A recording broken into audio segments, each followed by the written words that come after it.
कि ज़रूर कोई बहुरूपीय जानवर है तो छोड़ के भाग गए और इसी क्षण का फ़ायदा उठा के धृष्टद्युम्न उनकी हत्या कर देता है। क्यों? अगर मैं सोचता हूँ कि इस चैनल की शुरुआत मैंने क्यों की, इसका पर्पस क्या है, अगर एक पर्पस तय करना हो, बाकी पर्पस तो सारे होते ही हैं। प्रसिद्धि की चाह भी एक पर्पस हो सकता है, इसका सबके मन में होता है तो मेरे मन में भी होगा ही। लेकिन अगर मैं सोचूं कि इसका दरअसल एक ईमानदार पर्पस क्या है इस चैनल का, तो मुझे लगता है कि मैं अपने कंट्रीब्यूशन के तौर पर यह चाहता हूं कि हमारा समाज सोचने विचारने की प्रक्रिया में बेहतर समाज बने। हम एक सेंटिमेंटल समाज के रूप में ना हो, हम एक इंटेलेक्चुअल समाज भी तो हो। सामाजिक चर्चाओं में, विमर्शों में थोड़ी गहराई हो, चिंतन बेहतर हो। हम अफवाहों से क्यों बहें? इसलिए सोचा कि पहला टॉपिक क्यों ना यही रखें कि सोचा कैसे जाए, फैसले कैसे किए जाए। मैं क्लास में एक कहानी अक्सर सुनाता हूं पंचतंत्र की, थोड़ा बदल के सुनाता हूं। पंचतंत्र आप जानते हैं, विष्णु शर्मा का एक कहानी संकलन है प्राचीन काल का। उसमें कई ऐसी कहानियां हैं जो हमें नॉर्मल लाइफ के बारे में, सामान्य जीवन के बारे में एक लेसन देती हैं, सीख देती हैं। उसमें एक कहानी का नाम था, अगर मुझे ध्यान है, मैं स्कूल में पढ़ता था, उसका नाम था पंडित की बकरी। कहानी थोड़ी सी अलग थी, मैं उसे थोड़ा सा अलग करके आपको सुनाता हूं ताकि आज के परिवेश में उसका महत्व ज्यादा समझ में आए। कहानी ये है, मैं फिर बता रहा हूं, कहानी में बदल के सुना रहा हूं ताकि बाद में कोई हमला ना करे कि नहीं कहानी तो ये थी, बदल कैसे दी। उस कहानी में ये था कि एक पंडित जी बकरी खरीद के जा रहे हैं। 3 लोगों को लालच है कि बकरी खाएंगे हम। उनको बेवकूफ बनाने के लिए एक ने कहा कि कुत्ता कहाँ ले जा रहे हो, एक ने कहा कि आप कौन सा पशु बताया, मेरे 3 पशुओं के नाम बोले कि ये कहाँ ले जा रहे हो, वो कहाँ ले जा रहे हो। उन्हें कंफ्यूजन हो गया कि जरूर कोई बहुरूपीय जानवर है तो छोड़ के भाग गए। मैं इस कहानी को थोड़ा सा मोल्ड करके सुनाता हूँ कि एक बार एक आदमी एक छोटा सा बछड़ा खरीद के जा रहा था, सुंदर सा, और 3-4 चोरों की नजर पड़ी। उनका मन हुआ कि काश ये बछड़ा हमें मिल जाए, सस्ता मिल जाए, आधे दाम पे या उससे कम पे मिल जाए, तो क्या करें। तो उन्होंने एक साजिश की। बारी बारी वो उस व्यक्ति से रास्ते में मिले। पहले एक व्यक्ति मिला एकदम सीरियस चेहरा बना के। उसने कहा, अरे पंडित जी, बकरी कितने की ली? पंडित जी ने कहा, यार ये तो बछड़ा है, बकरी थोड़ा ना है। तो वो बड़े अच्छे से हंसा, उसने कहा, ये बछड़ा है? अच्छा। इतना कह के मुस्कुराते हुए निकल गया वहां से। पंडित जी को लगा अजीब गधा आदमी है, फिर देखा है तो बछड़ा ही। उसका उतना ही काम था, किया और निकल गया। अब वो आगे चल रहे हैं, करीब 100-200 मीटर के बाद एक दूसरा आदमी अलग जगह से आया। इनके बीच में आपस में साठ गांठ है ये इनको नहीं पता है। दूसरा आदमी आया और आते बोला, वाह पंडित जी, कितनी मोटी बकरी है, एकदम बछड़ा लग रही है देखने में तो। अब इसको लगा कि ये तो मामला फंस गया। ध्यान से देखा, बोला, नहीं यार, मैं तो बछड़ा ही लाया हूं। बोला, वही तो मैं कह रहा हूं, देखने में लग रहा है एकदम, लेकिन है मोटी बकरी। ये कह के वो भी निकल गया। फिर 1 किलोमीटर बाद तीसरा मिला और उसने कहा, पंडित जी बस ऐसी ही बकरी चाहिए मुझे भी, कहाँ मिलेगी ऐसी बकरी? उसने कहा, फिर पंडित ने फिर थोड़ा धमकाते हुए कहा कि यार ये बछड़ा है भाई। लेकिन अब वो दबाव कम बना रहा था, वो खुद दबाव में था। तो वो भी ठहाका मार के ऐसा बोला, बछड़ा ऐसा होता है, अच्छा, ये करके चला गया। और फिर चौथा आदमी जो असली था उनका मास्टरमाइंड, चीफ कॉन्स्पिरेटर, फिर वो आया पैसे गिनते हुए। उसने कहा, अरे अरे अरे, ऐसा ही बकरा चाहिए, ऐसी बकरी चाहिए, कितने की मिलेगी, कितने की मिलेगी? तो पंडित जी को लगा मुझसे बहुत बड़ी गलती हो गई है, मैं तो बकरी खरीद के ले आया बछड़े के नाम पे या बछिया के नाम पे। फिर लगा घर जाऊंगा, घर पे पिटूंगा, इससे अच्छा नुकसान कम कर लेता हूं। तो एज्यूम कीजिए कि उस जमाने में 100 रुपए के आसपास का लिया था, तो उन्होंने बताया कि मैंने 100 का लिया है। 100 का? बकरी तो 20 रुपए की आ जाती है। लेकिन ये तो तंदुरुस्त है, अगर आप चाहें तो मैं इसके बदले आपको 40 रुपए दे सकता हूं। और पंडित जी को लगा कि यार चलो 60 का नुकसान सही, कम से कम 80 का तो नहीं होगा, और 40 का उसको दिया और खुश होकर घर लौटे कि बच गया आज तो। अब ये जो पंचतंत्र की कहानी है ये इसलिए है कि जब हम जीवन में निर्णय करते हैं तो हमारे पास बहुत सारे ऊट पटांग से इनपुट्स आते हैं, और यदि आप बहुत समझदार इंसान नहीं हैं तो इस बात का पूरा खतरा है कि कोई ना कोई कभी ना कभी आपको बेवकूफ़ बना ही देगा। और हम जिस दौर में हैं, हम तो व्हाट्सएप यूनिवर्सिटी के दौर में हैं, सारा ज्ञान ही वहाँ से आता है। सोशल मीडिया, आप लोग मोबाइल फ़ोन के मरीज़ हो चुके होंगे मेरे ख्याल से, मैं भी आधा मरीज़ हूँ, आप भी होंगे ही, आप तो नई जनरेशन के लोग हैं, ज़्यादा मरीज़ होंगे। बिना वजह के मोबाइल फ़ोन खोल लेते होंगे, फिर उस पर करते रहते होंगे ऐसे ऐसे, रील देख रहे हैं तो रील ही देख रहे हैं, शॉर्ट्स देख रहे हैं तो शॉर्ट्स ही देख रहे हैं, मन ही नहीं भर रहा है। फ़ोन देखते देखते थक गए और फ़ोन रखा और 1 मिनट के बाद फिर फ़ोन उठा लिया कि थक गए हैं, क्योंकि डोपामाइन रिलीज होता है आजकल फ़ोन देखने से। ये एडिक्शन है, खतरनाक एडिक्शन है। और हर वीडियो में कुछ ना कुछ मैसेज कन्वे हो रहा है। इंफॉर्मेशन इतनी ज़्यादा कभी नहीं आई हमारे आसपास जितनी आजकल आ रही है, और वो भी ऑडियो विजुअल फॉर्मेट में आ रही है। अखबारों के दौर में लिखित सूचना आती थी, केवल साक्षर लोग पढ़ते थे, बाकी पढ़ते ही नहीं थे। आज के दौर में ऑडियो है, विजुअल है, टेक्स्ट है, हर भाषा में है, कोई व्यक्ति बच ही नहीं सकता। और अगर किसी समूह के पास ताकत हो, उसके पास 10,000 ऐसे बेरोजगार हों जिनको काम दिया जाए कि दिन में 500-500 मैसेज भेजने, हर मैसेज के बदले 2 रुपये मिलेंगे, तो कोई समूह पूरे समाज को अपने तरीके से सोचने के लिए मजबूर कर सकता है। महाभारत का सोच के देखिए, महाभारत का युद्ध है, एक तरफ पांडव हैं, एक तरफ कौरव हैं। पांडवों के साथ में कृष्ण है। नैतिकता के लिए जरूरी है कि पांडव जीतें और कृष्ण इस पूरी योजना के साथ वहां पर हैं, पर पांडव जीत नहीं पा रहे, जिसके कई कारणों में से एक ये है कि कौरवों की सेना में द्रोणाचार्य भी हैं, उनका पुत्र अश्वत्थामा भी है। द्रोणाचार्य गुरु तो पांडवों के भी हैं, कौरवों के भी हैं, पर वो राजधर्म का पालन कर रहे हैं क्योंकि वो जिस राज्य के साथ हैं उसके साथ खड़े हैं। पांडवों की सेना उनको हरा नहीं पा रही है, और अंत में कृष्ण को समझ में आता है कि पांडवों को जितवाने के लिए कुछ कूटनीति का सहारा लेना होगा। कृष्ण कूटनीति के शिखर हैं। वो युधिष्ठिर से एक बात कहते हैं, पर युधिष्ठिर तैयार नहीं है एक गलत बात कहने के लिए, और अंत में कृष्ण अपनी पूरी कूटनीतिक ताकत का इस्तेमाल करके सिचुएशंस बनाते हैं। एक हाथी अश्वत्थामा नाम का, उसकी हत्या होती है। बात फैलाई जाती है कि अश्वत्थामा मारा गया। अश्वत्थामा द्रोणाचार्य के पुत्र का नाम भी है, और द्रोणाचार्य अचानक हताश होने लगते हैं।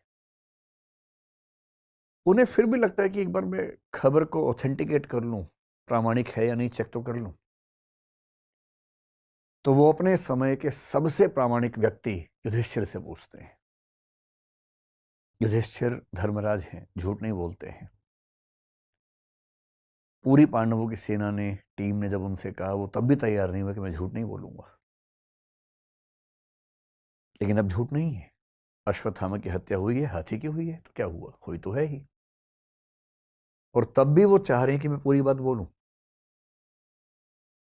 द्रोणाचार्य ने पूछा, क्या अश्वत्थामा मारा गया? युधिष्ठिर कह रहे हैं, अश्वत्थामा हतो नरो वा कुंजरो वा। अश्वत्थामा मारा गया, आदमी था या हाथी था। लेकिन जैसे ही नरो वा कुंजरो वा कह रहे हैं, ठीक उसी क्षण में बहुत तेज शंख बजता है कृष्ण का, और उस शंख की आवाज में द्रोणाचार्य सुन नहीं पाते पूरी बात। और क्योंकि वो सुनते हैं सिर्फ इतना कि अश्वत्थामा मारा गया, वो हताश हो जाते हैं, हथियार छोड़ देते हैं, युद्ध भूमि में जमीन पर टिक के बैठ जाते हैं, और इसी क्षण का फायदा उठा के धृष्टद्युम्न उनकी हत्या कर देता है। मैं सोचता हूं कई बार कि द्रोणाचार्य इतने योग्य व्यक्ति थे, यदि मिस इंफॉर्मेशन से या मैनिपुलेटिव इंफॉर्मेशन से उनको भी एक गलत तथ्य के प्रति आश्वस्त किया जा सकता था, तो आज के दौर में जब हर तरफ सोशल मीडिया के हमले हैं, कैसे कोई व्यक्ति सही फैसले करे? अगर द्रोणाचार्य उस आवाज को सुन पाते, नरो व कुंजरो वा, तो शायद उनका फैसला बदल गया होता, शायद युद्ध की कहानियां अलग होती। पर किस तरह से सूचनाएं पहुंचे, कौन सी सूचनाएं ठीक से न पहुंचने दी जाएं, कैसे कंटेक्स्ट से बात को हटा दिया जाए, अगर सूचना देने वाले इसमें माहिर हों तो समाज क्या करे, आम आदमी क्या करे, द्रोणाचार्य जैसा महान चिंतक क्या करे। और इसलिए कुछ बातें जो मुझे लगता है कि होनी चाहिए इस मसले पर। मैं तो अपना जीवन लगभग 2/3 जी चुका हूं, बाकी तो पता भरोसा तो कल का भी नहीं है, लेकिन हाँ, अगर मैं भारत की सामान्य आयु के हिसाब से देखूं तो 2/3 जी चुका हूं। आप 1/3 वाले हैं, तो आपके जीवन में बड़े फैसले बाकी हैं। अधिकांश की शादी भी शायद नहीं हुई आप लोगों के ना, चेहरे ही बता रहे हैं आपके, चमक रहे हैं ना अभी। तो आपको बड़े फैसले करने हैं, और फैसला करना हर दौर में मुश्किल था, आज के दौर में सबसे मुश्किल है। तो कुछ सावधानियां कि जब आप फैसला करें जिंदगी में तो किन सावधानियों को बरतें ताकि गलतियां कम से कम हो। गलतियां उसके बाद भी होंगी, कौन है जो गलती नहीं करता है फैसले में? सब करते हैं, आप भी करेंगे, पर गलतियां कम हो, सही फैसले ज्यादा हों। मेरे एक फेवरेट दार्शनिक हैं Jean Paul Sartre, French philosopher हैं। उनके दर्शन का सार अस्तित्ववाद कहते हैं, एग्जिस्टेंशियलिज्म कहते हैं। उसका सार ये है कि अपनी जिंदगी की कहानी हम लोग खुद लिखते हैं, और किस चीज से लिखते हैं? अपने फैसलों से लिखते हैं, निर्णयों से लिखते हैं। आपने किसी परिस्थिति में क्या फैसला लिया, इससे आपके जीवन की आगे की कहानी लिखी जाएगी। इसलिए मुझे लगता है कि टॉपिक थोड़ा सा महत्वपूर्ण है, तो इसका नाम रख लेते हैं निर्णय। सही निर्णय लेने में क्या क्या सावधानियां होनी चाहिए, बेसिक सी बात इतनी सी है। जब आपके मन में कोई सवाल है तो सवाल पूछिएगा, पहले मैं अपनी बात रखता हूं, फिर आप सवाल पूछिएगा। जब भी कोई निर्णय लेने की प्रक्रिया में आप उतरते हैं, सबसे पहला स्टेप क्या है? सबसे पहला स्टेप है ये देखिए कि निर्णय की प्रक्रिया में उतरने से पहले आप निष्पक्ष और तटस्थ हैं या नहीं हैं। एक शब्द होता है तटस्थ, जिसको अंग्रेजी में बोलते हैं न्यूट्रल। तटस्थता को न्यूट्रलिटी बोलते हैं। इससे मिलता जुलता एक प्रसंग है निष्पक्ष, या निष्पक्षता कह लीजिए, इसको बोलते हैं इम्पार्शियल होना या इम्पार्शियलिटी एज ए क्वालिटी। ये मैं कह रहा हूं कि निर्णय की प्रक्रिया में उतरने से पहले, बाद में तो जो होगा देखेंगे। जैसे हमारा समाज इस समय बहुत सारे सामाजिक राजनीतिक मुद्दों से घिरा हुआ है। जैसे एक मुद्दा कुछ दिन पहले आया, जो हिजाब का मुद्दा जिसको हम कहते हैं, कर्नाटक से एक डिबेट उठी हिजाब की। फिर एक मुद्दा आजकल चल रहा है यूनिफॉर्म सिविल कोड का, जो कि हो सकता है कि जल्दी ही किसी रूप में हमारे सामने आए। फिर पॉपुलेशन बिल के बारे में बात चलती है आजकल। उत्तर प्रदेश में आया भी था, और अभी कुछ और राज्यों में आने की बात है, शायद सेंटर में भी आए। एक मुद्दा पिछले कुछ दिनों से कन्वर्जन का आप सुन रहे होंगे, धर्मांतरण का। लव जिहाद का मुद्दा सुन रहे होंगे। सारे मुद्दे हमारे सामने आते रहते हैं। हम इन सब पे बात करेंगे समय के साथ, धीरे धीरे इन सब पे बात करेंगे। पर किसी टॉपिक पर बात करने से पहले देखना जरूरी है कि हम पहले से फैसला ले तो नहीं चुके हैं। और सबसे बड़ी दिक्कत हमारे समाज की है कि फैसले पहले हो चुके हैं, विचार बाद में होता है। सही प्रोसेस तो ये कि पहले विचार हो, फिर फैसला हो, पर फैसला पहले होता है। मेरे बहुत सारे दोस्त हैं, हिंदू हैं, मुसलमान हैं, सिख हैं, हर धर्म के लोग। मतलब वैसे तो मैं बहुत ही अकेले टाइप का आदमी हूँ, दोस्त ज़्यादा है ही नहीं, पर जो हैं उनमें मतलब डाइवर्सिटी ठीक ठाक है।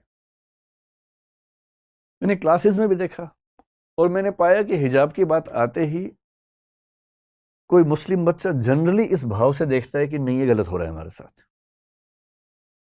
और कई हिंदू बच्चे इस भाव से देखते हैं कि एकदम सही, और होना चाहिए, और होना चाहिए। और मजे की बात है कि टॉपिक क्या है ना इसको पता है ना उसको पता है। कर्नाटक हाई कोर्ट का जजमेंट क्या है 128 पेज का, ना इसने पढ़ा ना उसने पढ़ा। कर्नाटक सरकार का क्या डायरेक्शन आया था, रूल क्या था, ना इसने पढ़ा ना उसने पढ़ा, और फैसले का एग्जैक्ट मतलब क्या है किसी को नहीं पता। पर हम टॉपिक शुरू होने से पहले ही राय बना के चलते हैं। E.H. कार एक बड़े अच्छे विद्वान हुए हिस्ट्री में, उनकी एक किताब है बड़ी अच्छी, हिस्ट्री, इतिहास क्या है, व्हाट इज हिस्ट्री, बड़ी अच्छी किताब है।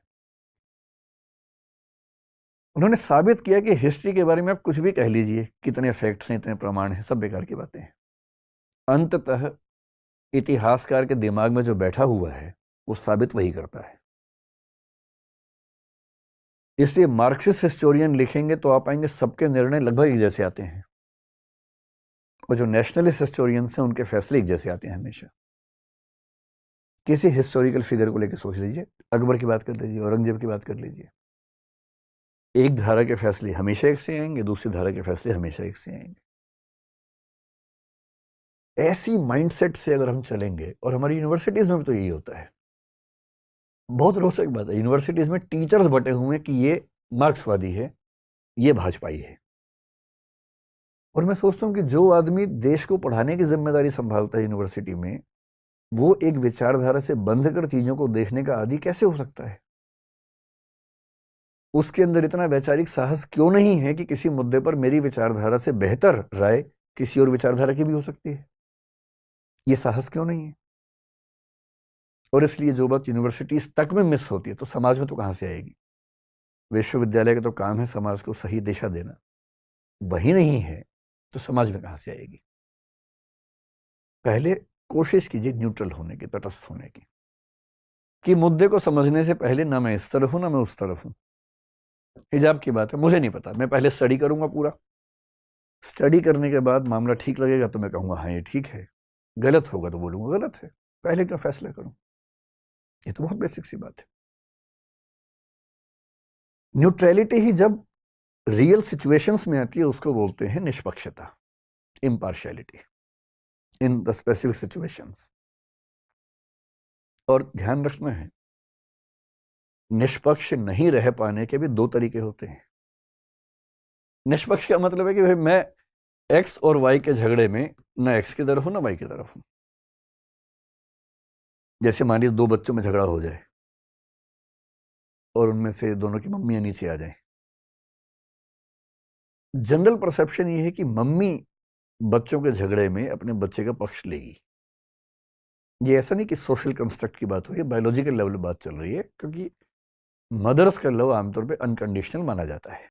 और ये बात मैं जो कह रहा हूं मैं अफवाहों के बेस पे नहीं कह रहा हूं, एरिक फ्रॉम बहुत बड़े मनोवैज्ञानिक है, उनकी किताब है द आर्ट ऑफ लविंग, उसके बेस पे कह रहा हूं।